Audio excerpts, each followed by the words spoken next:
All I want to do is go back to Iraq to feel normal again. I have PTSD from sexual assault trauma, and I'm worried that because of it, I won't ever be able to have a normal relationship. I have PTSD and have nightmares every night, so I avoid sleeping as much as possible. Today I was diagnosed with PTSD.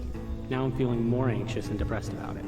I'm not looking forward to the stigma that comes along with it. I live with PTSD from Iraq every day. Nobody knows, they just think I'm antisocial, boring, and a bit strange. I can't keep a relationship going because of my PTSD. There's gotta be a girl out there who's willing to look past it for me.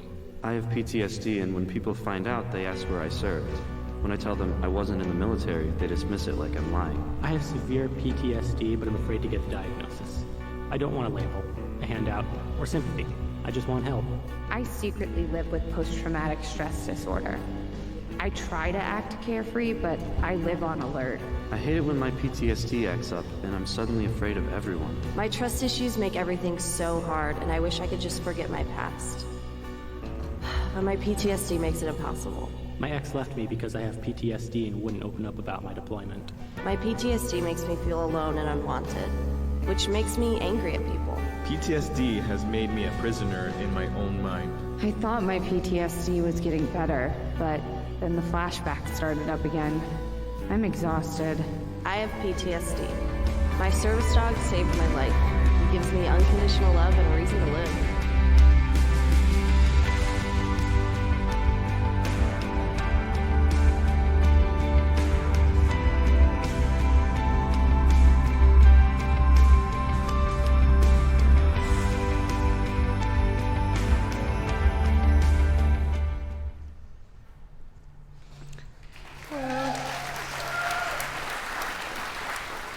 My name is Victoria Evans Fulton, and that's a little bit of a hard act to follow up, so thank you all. I kind of want to continue the trend of just inspiring hope, and so I'm here today to talk about post-traumatic stress disorder, but hopefully I'm able to break that down into ways that are more tangible, and hopefully just to leave you with the take-home message of trauma does not have to be a life sentence. Next slide.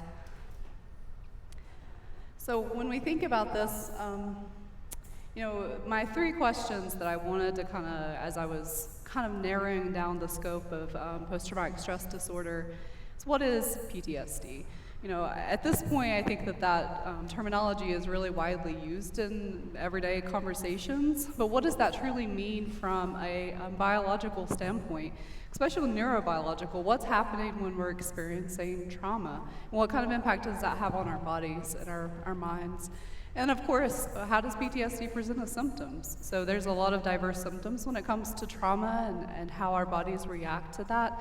So I'm just going to do a very brief overview of what those things might be. And then finally, where do we go from here? And that's really going to be the focus of my presentation today, is just, what do we do with this? So trauma's a thing that happens. Most people will experience trauma at some point in their lifetime. And for a lot of people, PTSD is something that occurs as the result of exposure to trauma. There's about 3.5% of the US population that meets criteria for post-traumatic stress disorder, and about 1 in 11 Americans will experience post-traumatic stress disorder at some point in their lives. So this is a thing that a lot of people struggle with, and so I want to really hone in on some ways that we might be able to combat that. Next slide, please. So one of the things when we think about trauma is, first of all, what is the healthy brain? And so I don't know if you all can tell, but I'm a little congested today. So the past couple of weeks I've had laryngitis, and then that developed into a bacterial infection, and my immune system went crazy to defend it, and then I had to take an antibiotic to assist it. And that's something that we know a lot about, right? But when it comes to trauma, we see that as a very separate thing. It's interesting because when we think about a pathogen entering the body and then the body responding, the immune system responds appropriately. So it actually releases a lot of phagocytes from the bloodstream to the source of infection, and then there is this whole triggered cascade of chemical events that occur while our body's fighting that off. And so we think about the immune system. Of course, we have no control, so I couldn't be like, hey, trying to cheer up my immune system or get it to work better. But what's interesting is that the impact that trauma has on our brain coming through the nervous system is also something we can map. But it is something that we can cognitively observe. And so it makes it a little bit different, and we think about it in a little bit different terms. So I kind of had this point on my slide. It's not if we process, because our brain's always working, right? No one can shut off their brains. But the question is how we're processing. And trauma very specifically changes the way that our brain works. Next slide, please. So this is a lot of information. I'm going to break it down really simply for you. If you all in the audience want to follow along, Dr. Siegel invented this very basic concept he called the hand model of the brain. So if you make a fist, you can kind of notice this back part of your hand here kind of correlates with the brainstem, which is this very back part of your brain. We refer to that as the reptilian brain.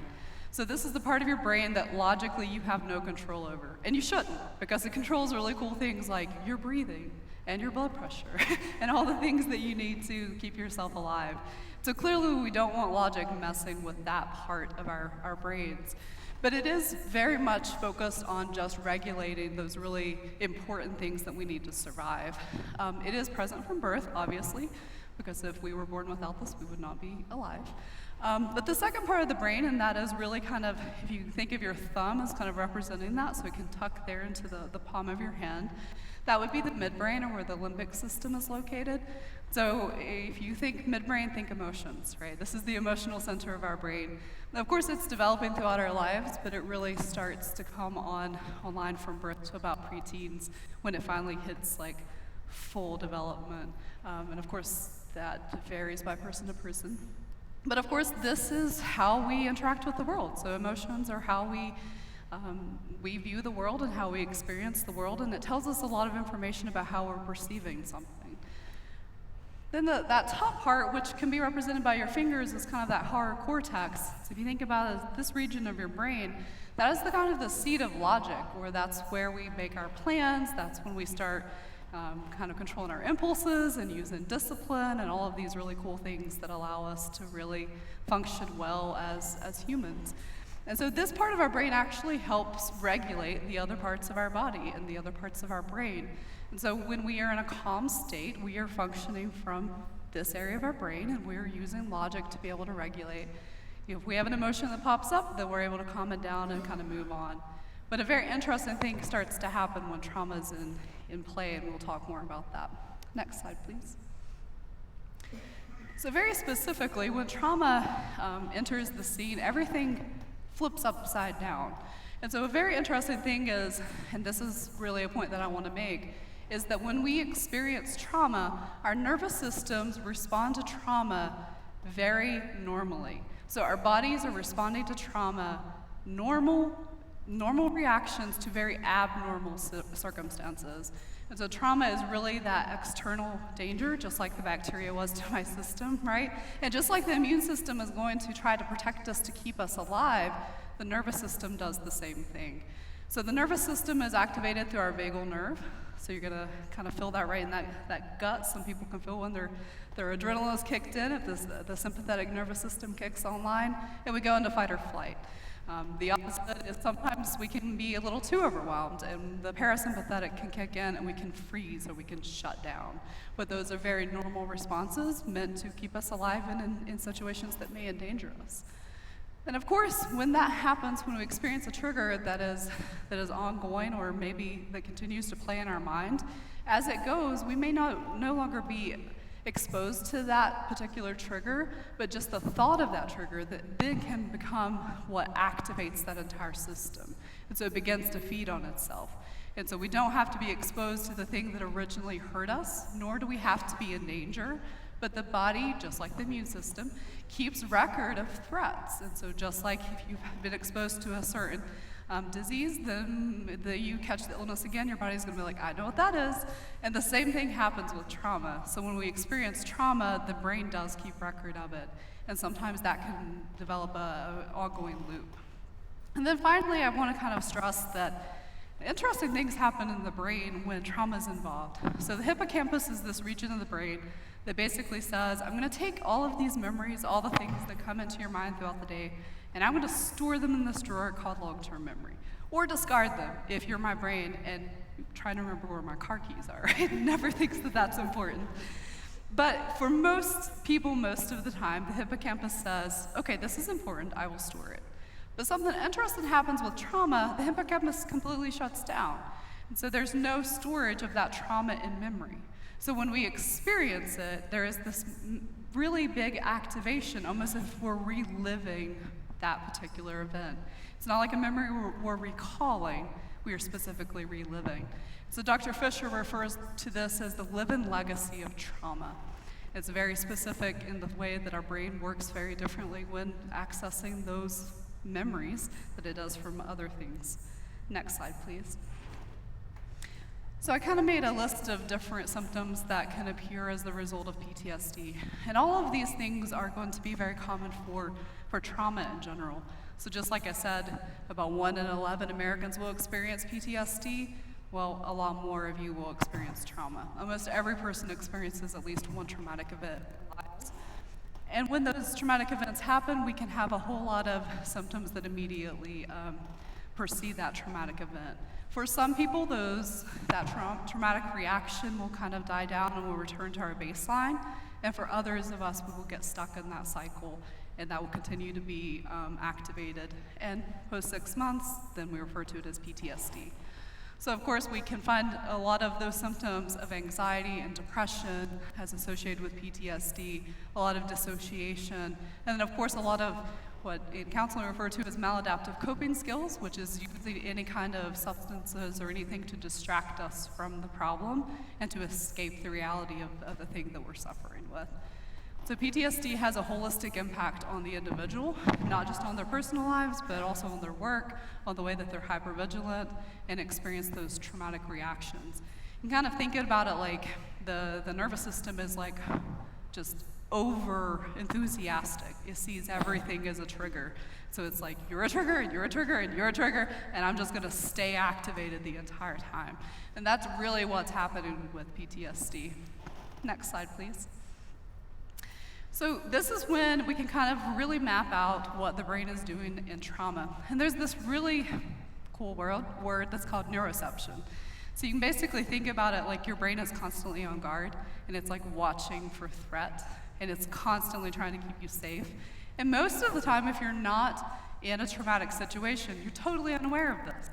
And if you are aware of it, you're probably having a traumatic reaction. So in this moment, the question our brain is constantly asking ourselves, since it's survival focused, is, are we in danger? And if it observes that everything is okay, we kind of continue on that baseline. But if for some reason that it identifies a trigger point, whether that is real or whether that is coming from previous experience with those trigger points, the brain immediately goes into action, and our nervous system immediately wakes up, and we go either into fight or flight or into freeze. And our entire brain restructures in the way that it processes. So when the brain finally recognizes... Can you hear me? Yeah. So when the brain finally recognizes there is a threat, whether it's real or it's perceived based on experiences, the entire brain switches in the way that it functions. So instead of functioning from the top up, think your fingers down, instead of that, it's actually the brainstem that's in control.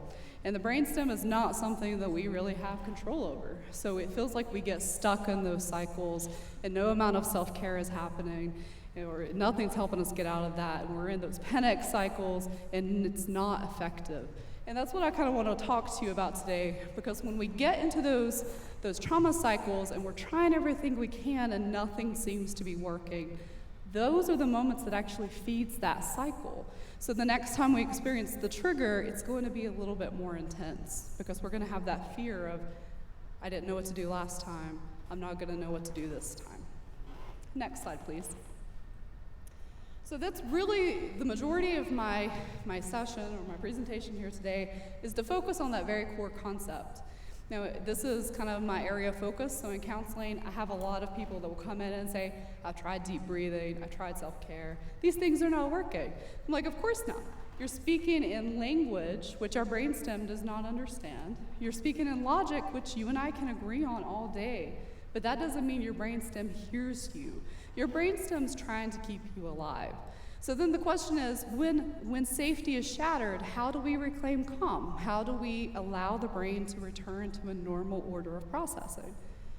And one of those things is through recognizing language, per se, that the brainstem can understand. So, if I was in the woods and there's a bear, I'm not gonna say, okay, Victoria, take some deep breaths. I'm gonna die. So instead, I'm gonna allow my body to keep me activated, and I'm either gonna run, I'm gonna freeze, I'm gonna do whatever my body thinks is appropriate. But what if I'm in the woods and I've had experience with wild animals before and there is no bear? Well, that's when the story changes, because we can either strengthen that cycle or we can start to break it. And one of the ways that we can break it is to speak to our brainstem in a calming way. And I don't mean through language, but I mean through touch.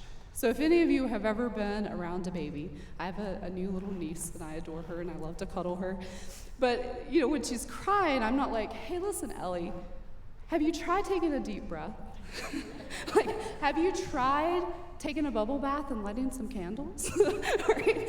Because of course she's not gonna understand. She's 7 weeks old. She's gonna just scream because she's hungry and her body's telling her, you're in danger, you need something. And we never outgrow that. So as adults, our brainstem is doing the same thing. So the question is, how do you speak to your brainstem? Well, if you think about that, like my niece, Ellie, I'm gonna pick her up. I'm gonna hold her, I'm gonna soothe her, I'm gonna pat her back, I'm gonna just calm her through that touch. And that's a really important thing because we never lose the importance of touch. Kind of going back to my story, I'm in the woods, there is no bear. I can sit down under the tree, I can scratch the palm of my hand, I can trace my fingers, I can squeeze the tips of my fingers and notice how they turn red. A little hard to do with a microphone, but if you all want to try as an audience to see what feels normal to you, you can kind of notice that there are certain things that are comforting. And this is something that we do naturally. If you could have seen backstage, I was kind of doing the rocking thing, and I was like rubbing my hands together, right? Preparing to come out and speak. And so this is something we do very naturally as humans, that self-touch of self-regulation, but we don't do it intentionally. And so in the moment of stress, that kind of calming is the last thing that we think to do. Instead, we're like, I need to do something. I have to do something right now. And we don't think of ways to calm ourselves. And the interesting thing, if I'm in the woods, there is no bear, but my brain is screaming, there is a bear, you are going to die. And I'm like, there is no bear. And I start doing something like tracing my fingers or scratching the palm of my hand, which doesn't feel too pleasant to me, so I don't do it normally. But during times of stress, I may do that. The brainstem gets the point, because you're not going to be sitting there in the woods with a bear in front of you like, it's really interesting how if I squeeze this tip of my finger, it turns red, right? And so after a while, the brain is like, okay, there isn't a threat, let me take a breath, let me calm down. And so that cascade of events and the chemical systems, adrenaline that floods our body and that gets us ready to fight, those things will start to settle.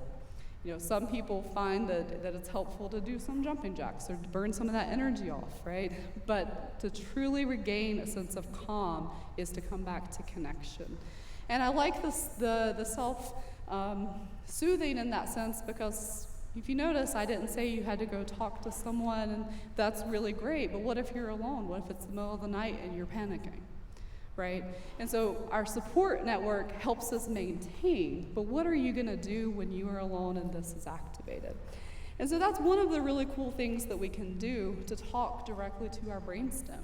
That self-touch is one of the most important things. Now, what's interesting is when I have my clients do this, of course, they feel really awkward because I'm making them do it and we're sitting there together, right? And then they're like, okay, well, yeah, I can see this. And I'm like, well, here's the interesting thing. You're going to go from your brainstem to now your emotions. And guess what? You're gonna go from panic to anxiety, right? And those things don't always feel super different. But if we start with self-soothing and self-regulation through touch, whatever that looks like for you, then we can move on to actually doing self-care. Because self-care does a really good job of regulating the limbic system, or that seat of emotions. And so I gave you a handout, and if you notice, this is actually Dr. Siegel's work too, the window of tolerance. And if you notice this little yellow line in the middle, that kind of represents you going through life, right? Kind of think about it going down a river. And in life, random triggers are going to pop up, and they're going to be in front of you. And when that happens, we're going to swerve to get around them because we want to survive, right? And that's what the brain does. But sometimes when our window of tolerance is really small because of trauma or PTSD, then when we swerve, we're going to hit a bank. And that bank might be hyperarousal or anxiety, fight or flight, right? Or it might go the opposite way into shutdown or depression, or that freeze side of the fight or flight freeze response. And so when we start to recognize what is swinging us back and forth, we can start to regain that sense of calm by first settling ourselves. And part of that would be to do whatever it is. You know, some people do touch by doing a pattern, some people squeeze their fingers. There's really no way you could do this wrong, right? But you just have to practice doing something that works for you. And in that sense, we're allowing our bodies to come back online. We're allowing our prefrontal cortex to wake back up, because that shuts down during fight or flight or freeze. So we're allowing it to come back online, and we're allowing logic to once again be able to observe and to regulate the rest of the body. So instead of our brainstem running the show, we're renewing our minds, and we're calling to a higher order of functioning through discipline to actually be able to regulate that. And so this is, an interesting tool that I thought would be helpful to share. I use it a lot with my clients. And I'll kind of, that's kind of the gist of my presentation is, first of all, you got to recognize where you are in your brain.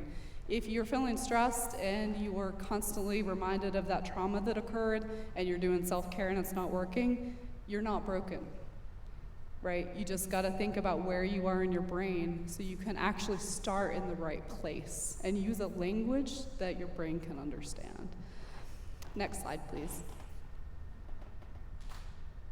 So when we think about this, I want to end on kind of the sentiment that I started on. Trauma is not a life sentence.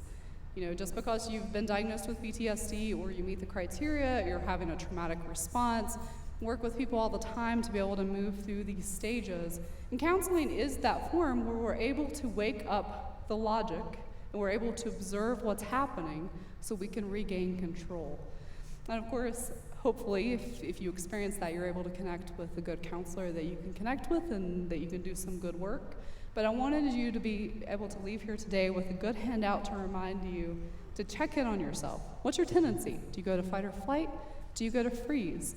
If self-care is not working, maybe you're not in your emotions. Maybe you're in your brainstem. And if you're there, that's a really good start point to try something different. Then we can do some self-care, right? Once we've been able to calm, then self-care is amazing. And that's really all that I had today. Hopefully that kind of gave you a very brief overview on a topic I could talk about for a very long time. But also just a really good tip to take away of, it's not about what you're doing, it's really about, are you actually able to connect with your brain so you can reorder that structure. So I'm going to open it up for questions at this time. You want to try that microphone one more time? Sure. Is it working? Yeah. Try it one more time, Alex. So if anyone has any questions on anything I said, that would be amazing. I think it's great you said about renewing your mind, because that's something we talk about all the time here in Celebrate Recovery. That's really, really good. Does anyone have any questions? So it's basically... Raise your hand. We'll bring you the microphone, Christy. Hello. Okay. So basically, you're taking yourself from your emotions back to your logic. I have always, personally, right here is my spot. Whenever I'm feeling triggered, that brings me back to the logic part.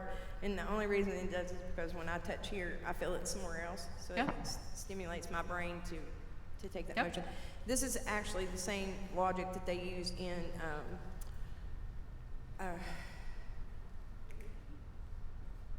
suicide prevention, correct? It is.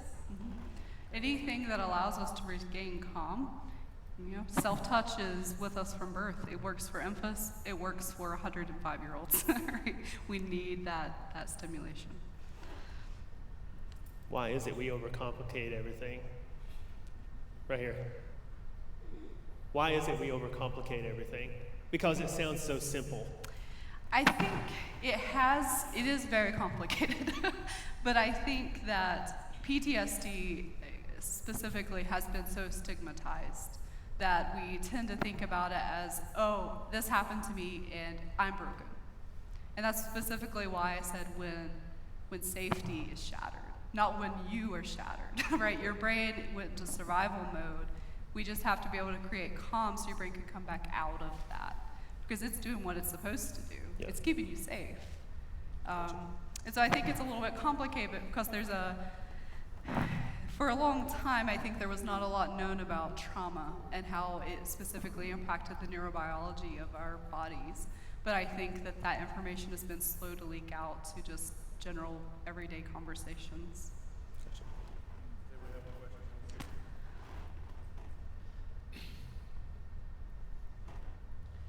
I had a bad car accident.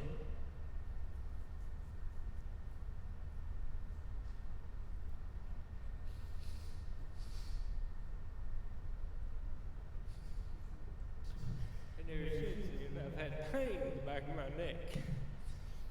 And I can tell that there's a difference in my brain activity when that happens. And I didn't know if there was anything you could tell me that I could do for myself other than like, and I know rubbing the back of my neck right there helps, but, and I've been eating properly and drinking as much water as I can, exercising. I mean, I didn't know if there's anything else that you might know I could do. I think individually what you're doing is a really good thing, but I would also encourage you to connect, with a counselor as well, because there are very specific treatments that we can use for EMDR, like EMDR for counseling.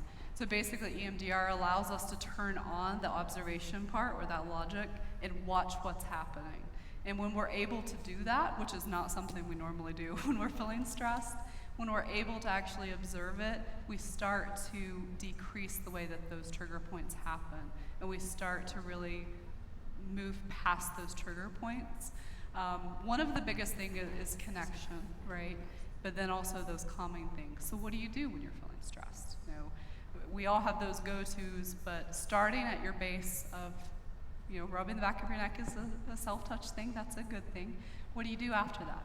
Who do you call? Who do you reach out to? How do you maintain calm?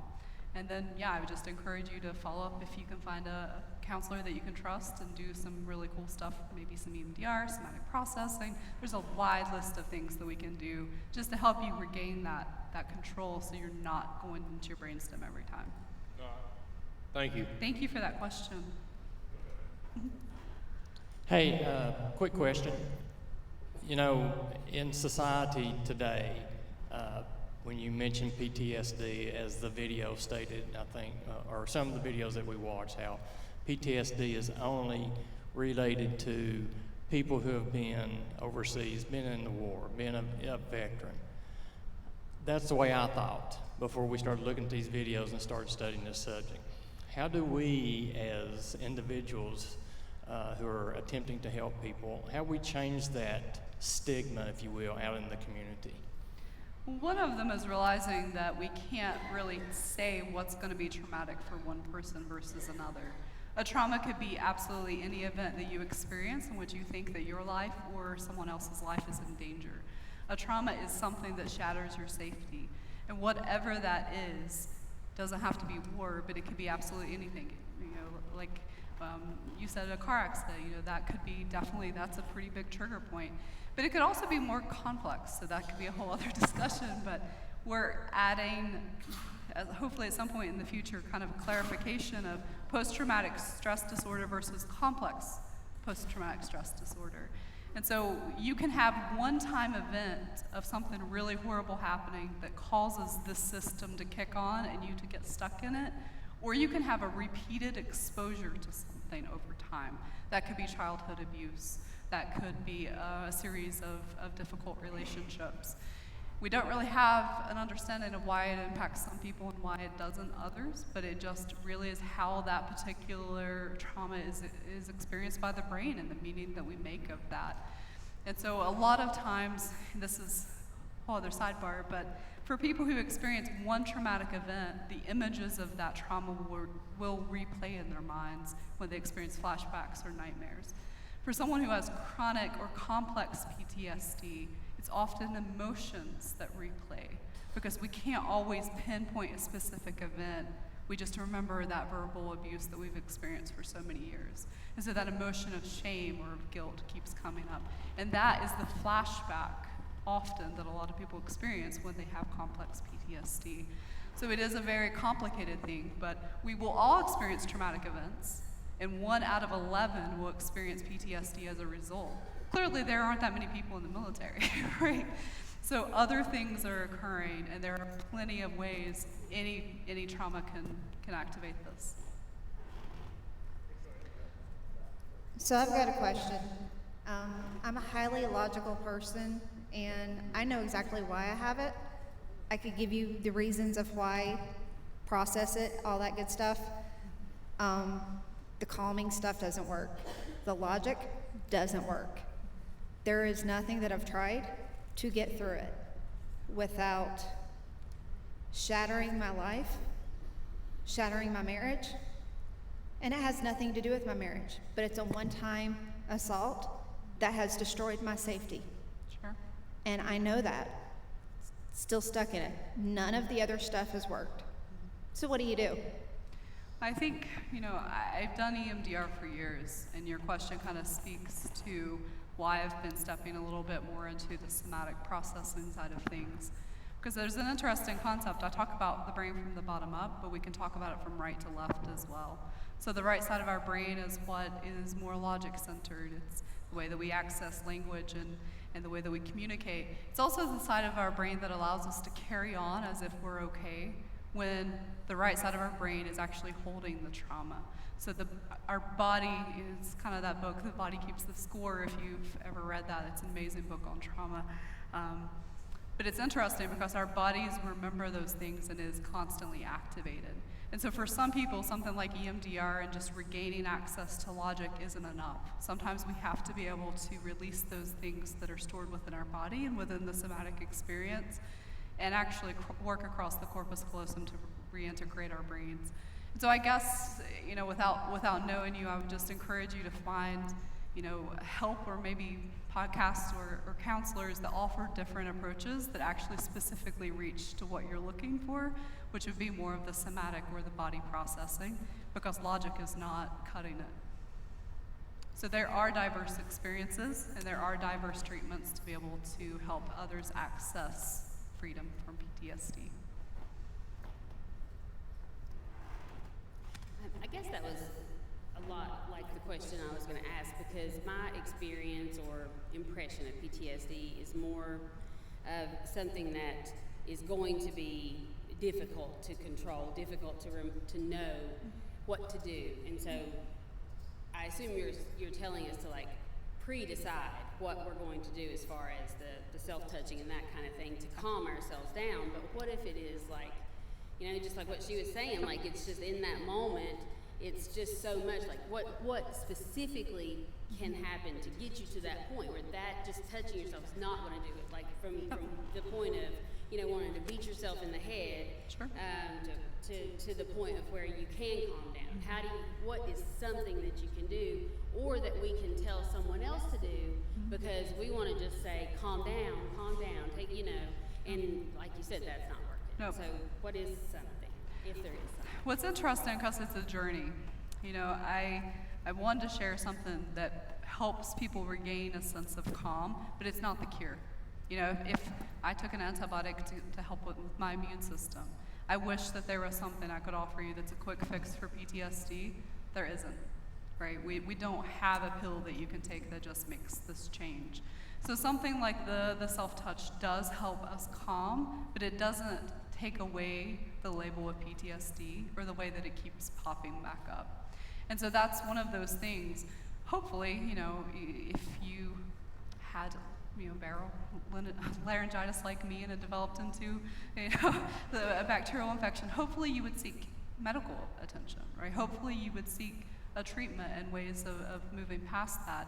So I guess I would encourage you with that, is I know, a lot of people will try counseling and maybe not get a great fit, maybe not find someone that has the techniques they're looking for, or may not feel connected. But there really are great resources of people that can help you walk that journey and find ways to be able to pinpoint exactly what's getting stuck in your own brain so you can be able to move forward from that. Is it going to be an easy process? Absolutely not. This is what I do all the time. But I will say that it is possible. You just have to find those resources, and I'd be happy, I think if you'll go to the last slide, my email address is on there. And so I'd be happy to provide anyone with any local resources or options or maybe even some other video resources or those types of things if you're curious on how to start your journey. Because I'm definitely not here to say, and now you're cured, right? That is not how this works. But hopefully this is your first step of realizing, one, you are not broken, and two, there is help. What can cause a person that has complex PTSD or chronic PTSD to go into that, the hypoarousal, I guess, down into the shame, and actually become psychotic, have a psychosis where they're actually thinking that people are trying to poison them, that they're intertwining events with I don't know, but with things that are not real. And I spent a week with my son, and I signed up for this class for him, and he's not here today. We didn't make it. Sometimes, that can be a complex answer. I know, like, in addition to the clinical work that I do, I also do assessments. And so part of what I think when I hear your question and I see that you're very concerned for him is just exactly what's happening there. Because often we'll go and we'll say, I have PTSD, let's work on this. But sometimes PTSD can get really tangled up with some other things that are happening in the brain, and those things can really kind of work together. So finding a counselor that can help you narrow down, is this just PTSD, or has PTSD activated some other things, or has the trauma kind of caused the brain to react in different ways? Having someone that can really kind of clarify diagnosis and maybe give treatment for both or many things that are occurring is a really common thing. So we refer to that as comorbidity, meaning there's just more than one problem happening in the brain, and to be able to kind of address that is important. So thank you for that question. I'm not really sure how to phrase the question, but I've got about 6 or 7 different traumatic incidents. I am diagnosed with PTSD, and I suffer from some social anxiety. Public speaking is actually very difficult for me, but the triggers are varying, and then the coping mechanisms are like what helps me in one situation makes another situation worse.